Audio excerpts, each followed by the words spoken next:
Bom dia, Pai do Senhor.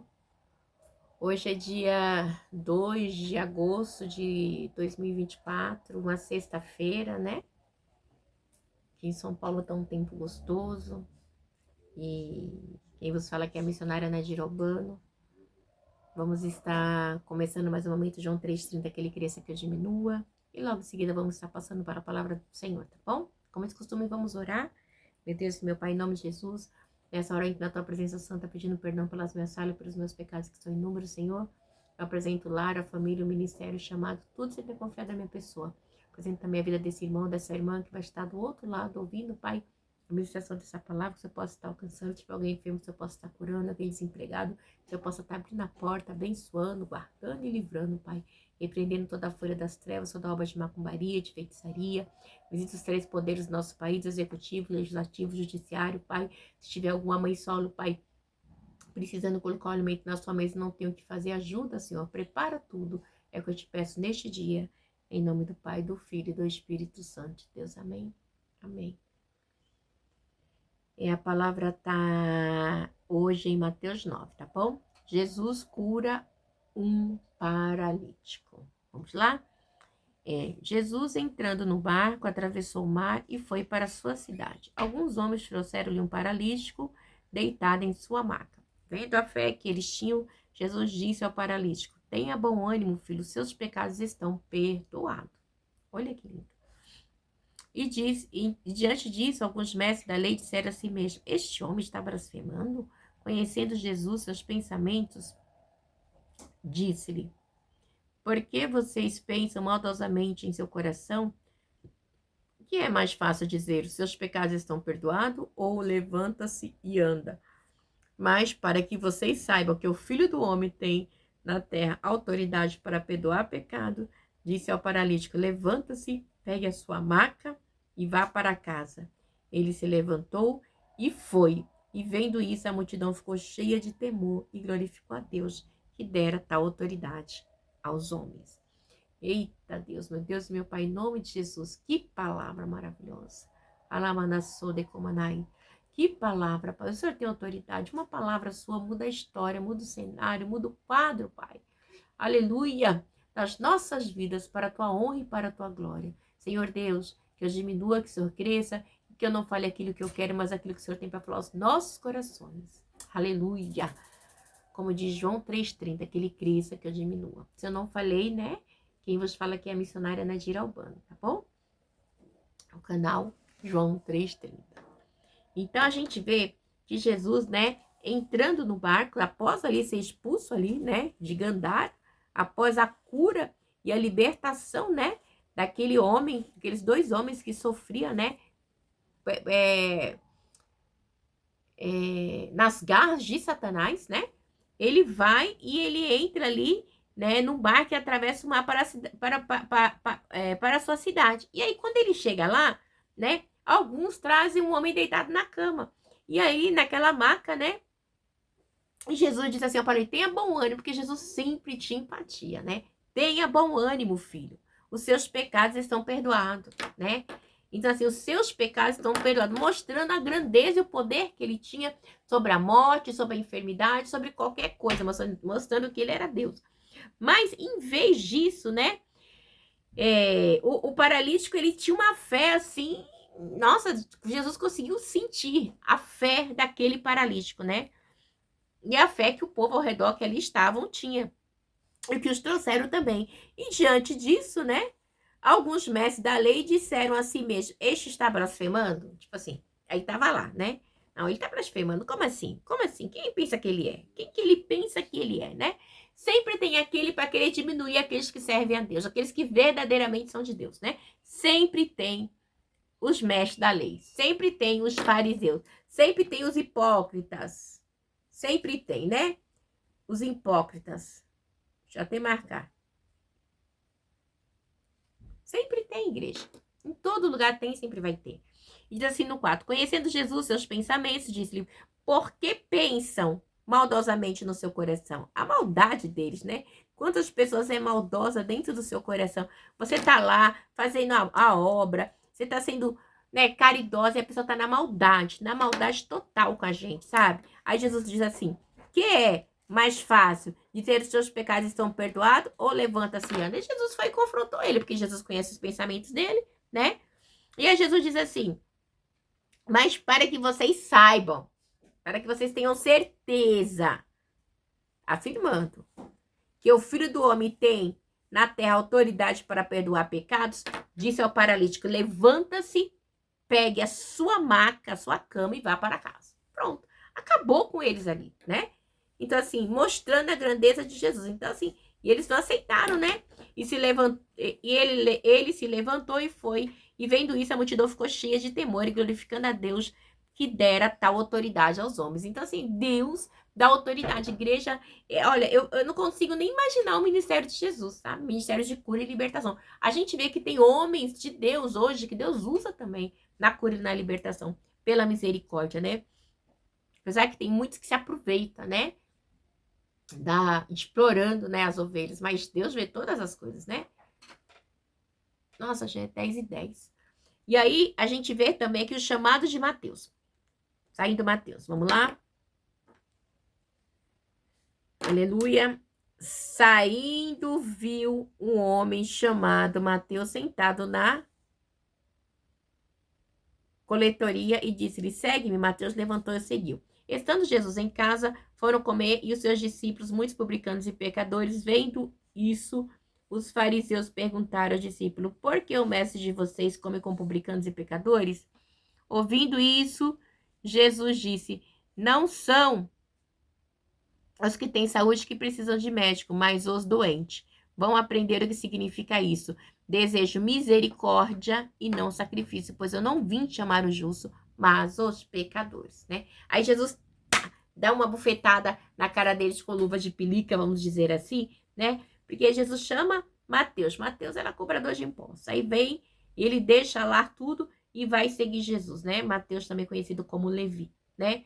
Então, os publicanos ali, pecadores. Então, Jesus, ele não veio para os sãos, ele veio para os doentes, né? E os fariseus ficam furiosos, né? Eu não vim chamar os justos, mas os pecadores. Que graça tem de vir para os justos? Não tem nenhuma, né? Então, assim, é algo que é só Jesus, né? Jesus, ele veio para os ímpios, né? Então, veio para mim e para você que são puros. Eu sou impura, eu sou injusta, e Deus, ele é justo, ele é limpo, ele é puro. Vamos pular para o próximo. Jesus é interrogado acerca do jejum. Até isso, esse povo incomodava do jejum de Jesus. E diz assim, então os discípulos de João vieram perguntar-lhe, por que nós e os fariseus jejuamos, mas os seus discípulos não? Jesus respondeu, como podem os convidados do noivo ficar de luto enquanto o noivo está com eles? Virão dias quando o noivo lhes será tirado, então jejuarão. Detalhe, aí Jesus põe aqui, ninguém põe remendo de pano novo em roupa velha, pois o remendo forçará a roupa e torna pior o rasgo. Nem se põe vinho novo em vasilha de couro velho, se o fizer a vasilha arrebentará e o vinho se derramará e a vasilha estragará. Ao contrário, se põe vinho novo em vasilha de couro nova e ambos se conservam. Então Jesus está falando, eu sou o noivo, né? Eu estou com ele. Mas como assim? Qual é a preocupação de vocês, né? Jesus, como é que eu vou jejuar para Jesus se ele está aqui comigo? Sendo que o meu reino não é daqui, é do céu, né? Eles começaram a entender o mistério do reino de Deus, né? Então, e aí Jesus começa a falar, porque os odres, eles eram feitos de pele de cabra, né? Para guardar vinho. E à medida que o vinho fermentava, o odre, ele inchava, né? E aí depois, se você botasse outro odre novo ali dentro, né? Outro vinho novo no odre velho, ele inchava e estourava, né? Então, que Jesus estava falando assim, não tem como, né? Eles são nova criatura em Cristo, não tem. Tipo assim, você tá entendendo? Eles já estão preparados para o reino que não é dessa terra, é do alto, né? Então, é bem complicado, eles sempre querem nos contestar, né? Mas Jesus, quem tá com já agora sim, agora nós temos que jejuar, porque o noivo, né? Vai vir buscar a igreja de Cristo, mas nessa época o noivo estava com os discípulos, né? E eles não conseguiam entender porque é um mistério o evangelho de Deus, algo espiritual. O poder de Jesus sobre a doença e a morte. Aqui diz aqui. Falava, olha só. Falava ele ainda quando um dos dirigentes da sinagoga chegou, ajoelhou-se diante dele e disse: Minha filha acaba de morrer. Vem e põe a tua mão sobre ela e viverá. Jesus, no 19. Jesus levantou-se e foi com ele e também os seus discípulos. E nisso, uma mulher que havia 12 anos, que vinha sofrendo de hemorragia, chegou por trás dele e tocou a borda do seu manto. Pois dizia, se somente eu tocar em seu manto, ficarei curada. E aí, diz aqui, voltando-se Jesus a viu e disse, ânimo, filha, sua fé a curou. Desde aquele instante, a mulher ficou curada. Então, o poder de Jesus, né? Quando ele chegou à casa do dirigente da sinagoga, viu o flautista, a multidão agitada, e disse, saiam, a menina não está morta, mas dorme. Todos começaram a rir dele, né? Como assim? Ele vai chegar aqui e falar que a menina está morta? A gente já está aqui faz tempo e a gente contestou que ela está morta, né? Depois que a multidão se afastou, ele entrou, tomou a menina pela mão e levantou. A notícia deste acontecimento espalhou-se por toda aquela circunviança. Jesus disse, ela não está morta, ela está dormindo. Então, tinha aqui a mulher que havia 12 anos com fluxo de sangue e havia também a filha de Jairo que tinha 12 anos, né? Naquela época, Jairo era um dos dirigentes, né? Que ajudava ali nas sinagogas, né? Então, era bem provável que ele viu que ali a sinagoga já estava, como é que eu posso dizer assim? Já não tinha mais aquele poder que teria que ter de cura e libertação, né? Não tinha, porque eles não faziam nada, né? Ele só comia, roubava a comida das viúvas, mentia, enganava e estava só se ostentando. Era na época da ostentação. Então, a gente vê aqui que essa mulher, Jesus a curou, ela tocou em Jesus, ela teve fé, somente se eu tocar eu serei curada. E ela tocou e foi curada, né? E ali, quando chegou na casa de Jairo, tinha aqueles povos lá da cerimônia, que eles alugavam flautistas, as mulheres que choravam, e tudo, tava tudo lá, as carpinteiras, chorando e tal. E Jesus disse, ela não está morta, ela dorme. Então, simplesmente eles viram, como assim, né? Então, Jesus, ele provou, né? Quando a menina levantou, comeu, saiu, eles viram, né? Eita, é diferente esse homem. É diferente. Onde Jesus chega, a morte tem que sair, para a glória de Deus. Diz aqui, a cura de 2 cegos e de um mudo. Vamos lá, prosseguindo. Diz assim, no 27. Saindo Jesus dali, 2 cegos o seguiam, clamando, Filho de Davi, tem misericórdia de nós. E entrando ele em casa, os cegos se aproximaram e ele perguntou, vocês creem que eu sou capaz de fazer isso? E eles responderam, sim, Senhor. Aí diz assim, e ele tocando nos olhos dele disse, que lhe seja feito segundo a fé que vocês têm. E a visão deles foi restaurada. Então Jesus advertiu severamente, cuide para que ninguém saiba disso. Eles, porém, saíram e espalharam a notícia por toda aquela região. Aí diz aqui, no 32, enquanto eles se retiravam, levando a Jesus um homem endemoniado que não podia falar, quando o demônio foi expulso, o mudo começou a falar e a multidão ficou admirada, nunca se viu nada parecido em Israel. Mas os fariseus diziam, é pelo príncipe dos demônios que ele expulsa. Olha, só Deus tem misericórdia. Ele expulsa demônios. Então, a gente vê os fariseus sempre estavam ali em cima, procurando assim para querer denegrir a imagem de Jesus. Se era Jesus, o povo queria denegrir, imaginei você, comedor de arroz e feijão, como que as pessoas não querem denegrir, né? Então, a gente vê que Jesus, ele vai, encontra 2 cegos, ele cura, seja feita como a sua fé, e depois um endemoniado, ele era endemoniado, porque o demônio estava nele. Jesus percebeu, expulsou o demônio e ele começou a falar, né? Então, assim, ninguém nunca tinha visto algo parecido. Então deveria ser uma agitação, né? Aquele mudo ali deveria ser algo terrível na vida dele, né? E os dois cegos também clamavam: Filho de Davi, tem misericórdia de nós. E Jesus teve a misericórdia, que Jesus ele sempre tem misericórdia.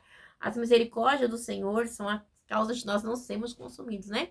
Então, como diz Lamentações. Mas a gente vê que Jesus disse: eu quero misericórdia, não sacrifício. Nós temos que também ter a misericórdia pelo próximo, orar, interceder e pedir que Deus nos dê graça e força. Diz assim: poucos são os trabalhadores. Aí Jesus ele vem e diz assim, no 35, Jesus ia passando por todas as cidades e povoados, ensinando nas sinagogas, pregando as boas novas e curando todos os enfermos e doenças. No 36, ao ver a multidão, teve compaixão delas, porque estavam aflitas e desamparadas, como ovelhas sem pastor. Então, Jesus disse aos seus discípulos: a colheita é grande, mas os trabalhadores são poucos. Meu Deus. Peçam, pois, ao Senhor da colheita que envie trabalhadores para a sua colheita. Então, você vê, né, que muitos, né? Então, o povo ali aflito, com sede da palavra, buscando. Não achava mais as sinagogas, não tinha. Os fariseus, os sacerdotes já tinham acabado com tudo, eles iam buscar. E Jesus vendo aquele Jesus, nossa, teve misericórdia. Fala assim, poucos são os trabalhadores, né? Que pregam a verdade, que ensinam a verdade, que ensinam a verdade do céu, né? Então, assim, era terrível, porque o povo estava sedento da palavra do Senhor, né? Então, e quando Jesus, igual quando ele viu ali a cura do cego, a libertação do mudo, eles estavam sedentos. Jesus estava mostrando ali, né, que ele era o Messias e que ele veio para curar e libertar esse povo. Então, tudo isso, igreja, era uma mistura de emoções, querendo ou não, né? E a gente vê que quando a gente vê lá em Isaías, fala assim que os mudos iam falar, os surdos iam ouvir, cegos iam enxergar. Então, já havia a profecia de Isaías 53, né? Então, Jesus já estava aí cumprindo, né, a sua profecia, né? Aí depois eles querem falar que Jesus é o príncipe dos demônios. Como assim, né? Já viu Satanás expulsar Satanás? É só eles, né? A sinagoga já estava, a inveja era tremenda, né? Então a gente vê que Jesus, ele tinha sempre o cuidado disso. Então Jesus, ele está dizendo para mim e para você hoje, olha, muitas pessoas, muitas boas novas, né? Do rei, do reino, né?